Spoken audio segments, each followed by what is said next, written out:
ಪುತ್ತೂರಿನ ಹೆಸರಾಂತ ವಿದ್ಯಾಲಯ ವಿವೇಕಾನಂದ ವಿದ್ಯಾವರ್ಧಕ ಸಂಘ ಪುತ್ತೂರು ಇಲ್ಲಿನ ಸಮೂಹ ಸಂಸ್ಥೆಗಳು ಪ್ರತಿ ವರ್ಷ ನಿರಂತರವಾಗಿ ರಾಷ್ಟ್ರಸಂತ ವಿವೇಕಾನಂದರ ಜಯಂತಿಯನ್ನ ಸಂಭ್ರಮದಿಂದ ಆಚರಿಸಿಕೊಂಡು ಬರ್ತಾ ಇದೆ. ಈ ಬಾರಿ ವಿವೇಕಾನಂದ ಜಯಂತಿಯ ಅಂಗವಾಗಿ ಶತ ಜಯಘೋಷ ಪರಿಕಲ್ಪನೆಯಲ್ಲಿ ಘೋಷ ಪಥ ಸಂಚಲನ ಕಾರ್ಯಕ್ರಮ ನಡೆಯಿತು.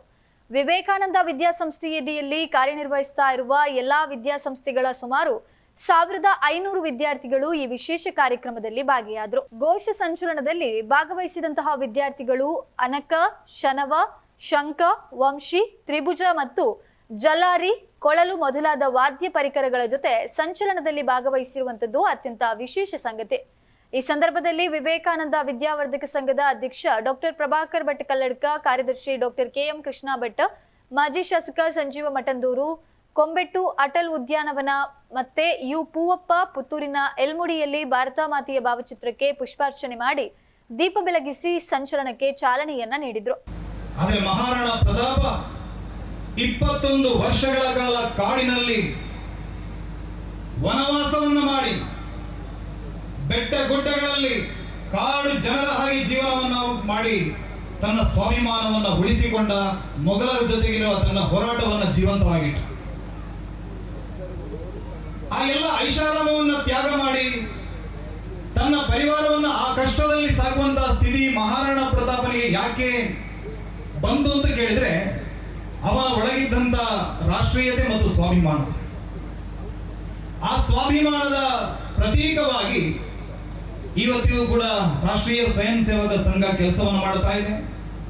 ಅನೇಕ ಕಷ್ಟ ನಷ್ಟಗಳನ್ನು ಅನುಭವಿಸ್ತಾ ದೇಶಾದ್ಯಂತ ಸಾವಿರಾರು ಪ್ರಚಾರಕರು ಭಾರತ ಪರವಾಗಿರುವಂತಹ ಒಂದು ವಾತಾವರಣದ ನಿರ್ಮಾಣಕ್ಕಾಗಿ ಹಗಲು ರಾತ್ರಿ ಅನ್ನದೇ ದುಡಿತಾ ಇದ್ದಾರೆ. ಸ್ವಾಮಿ ವಿವೇಕಾನಂದರು ಯಾವಾಗ ಇಡೀ ಭಾರತದ ಆ ದಾಸ್ಯದ ಕಾಲವನ್ನ ಅಧ್ಯಯನ ಮಾಡಿ ಉತ್ತರದಿಂದ ದಕ್ಷಿಣದವರೆಗೆ ಇರುವಂತಹ ಜನಜೀವನವನ್ನ ನೋಡಿ ಕೊನೆಯದಾಗಿ ಕನ್ಯಾಕುಮಾರಿ ಬರ್ತಾರೆ. ಕನ್ಯಾಕುಮಾರಿಯಲ್ಲಿ ಒಂದು ಬಂಡೆ ಕಲ್ಲಿತ್ತು.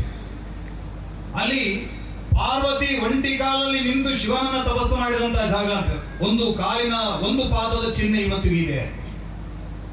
ಆ ಕಲ್ಲಲ್ಲಿ ಬಂದು ವಿವೇಕಾನಂದರು ದೇಶದ ಆ ಎಲ್ಲ ದುಸ್ಥಿತಿಯನ್ನ ಕಣ್ಣ ಮುಂದೆ ತಂದುಕೊಂಡು ಅವರು ಧ್ಯಾನವನ್ನ ಮಾಡ್ತಾರೆ, ಸಮಾಧಿ ಸ್ಥಿತಿಗೆ ಹೋಗ್ತಾರೆ.